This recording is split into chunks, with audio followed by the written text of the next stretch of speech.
পবিত্র ঈদুল ফিতরকে সামনে রেখে অসহায় ও সুবিধাবঞ্চিত মানুষের মুখে হাসি ফোটাতে প্রশংসনীয় উদ্যোগ নিল স্বেচ্ছাসেবী সংস্থা মানবতা।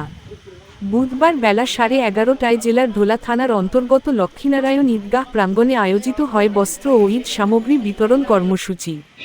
এই কর্মসূচির আওতায় এলাকার প্রায় 1.5 শতাধিক অসহায়, দুস্থ, বিধবা ও প্রতিবন্ধী মানুষের হাতে নতুন বস্ত্র তুলে দেওয়া হয়। পাশাপাশি সংস্থার পক্ষ থেকে বিধবা ও এতিম পরিবারগুলোর জন্য ঈদের বিশেষ উপহার হিসেবে পোশাকের সঙ্গে সেমাই, লাচ্চা, চিনি, দুধ, গরম মশলা, ডালডা সহ প্রয়োজনীয় খাদ্যসামগ্রী বিতরণ করা হয়, যাতে তারাও ঈদের আনন্দে শামিল হতে পারেন। এদিন পবিত্র কুরআন তেলাওয়াতের মাধ্যমে অনুষ্ঠানের সূচনা হয়। তেলাওয়াত করেন হাফেজ আব্দুল গাফফার। অনুষ্ঠানে প্রধান অতিথি হিসেবে উপস্থিত ছিলেন লক্ষ্মীনারায়ণপুর BHM হাইস্কুলের ভারপ্রাপ্ত প্রধান শিক্ষক শেখ মোহাম্মদ শামসুদ্দোহা। এছাড়াও উপস্থিত ছিলেন সংস্থার সাধারণ সম্পাদক জুলফিকার আলী পিয়াদা, গ্রামীণ চিকিৎসক আশরাফুল সর্দার, গ্রাম সদস্য নূর আলম নাইয়া, শহীদুল মোল্লা, মনিরুদ্দিন পাইক, রুহুল আমিন পাইকসহ এলাকার বিশিষ্ট ব্যক্তিবর্গ। অনুষ্ঠানটি সঞ্চালনা করেন শাহাবুদ্দিন নাইয়া। হ্যাঁ, মানবতা সংস্থার পক্ষ থেকে আজকের দক্ষিণ চব্বিশ পরগনার লক্ষ্মীনারায়ণপুর, যেটা কিনা মানবতার ভিত্তিভূমি বা রেজিস্টার অ্যাড্রেস বলতে পারেন, সেই গ্রামেই আমরা লক্ষ্মীনারায়ণপুর চতুষ্পল্লী হাফিজিয়া নিজামিয়া মাদ্রাসার প্রাঙ্গণ তথা ঈদগাহ প্রাঙ্গণে আমরা আজকের 150 অসহায় মানুষের হাতে আমরা ঈদ উপহার হিসেবে খাদ্য সামগ্রী এবং নতুন পোশাক উপহার দিচ্ছি মানবতার পক্ষ থেকে, যাতে কিনা বিধবা যেমন মায়েরা আছে, যেমন অসহায় পুরুষ মানুষ আছে, এতিম বাচ্চা বা অসহায় পরিবারের বাচ্চাও আছে।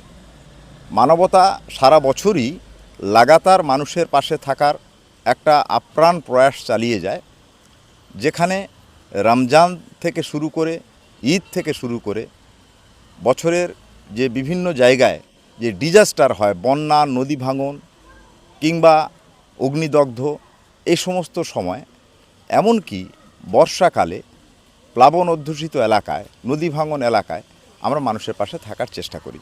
শারদীয় সময়েও আমরা চেষ্টা করি।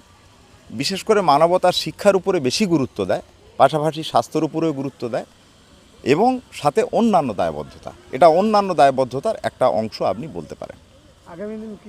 আগামী দিনে মানবতা যেমন মানুষের পাশে সারা বছর লাগাতার আছে, সেটা তো থাকছেই।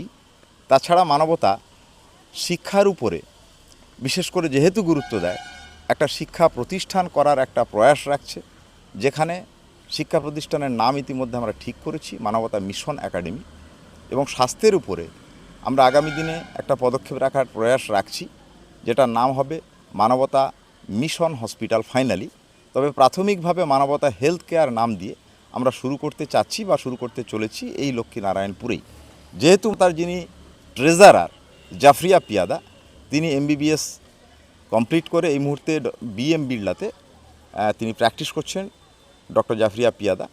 ফলে ওরই দায়িত্বে এই হেলথ কেয়ারটা আমরা খুব শীঘ্রই শুরু করতে চলেছি, যেখানে মানুষ, অসহায় পরিবারের মানুষ, এতিম মানুষ, বাচ্চারা এবং বিধবা মায়েরা একদম স্বল্প মূল্যে তারা ওষুধ থেকে শুরু করে ডায়াগনস্টিক পরিষেবা পাবে, যেখানে ডক্টর ফিজ আমাদের থাকবে না। এই জাতীয় পরিষেবা আমরা রাখার প্রয়াস রাখছি। আমি জুলফিকার আলী পিয়াদা, সাধারণ সম্পাদক মানবতা।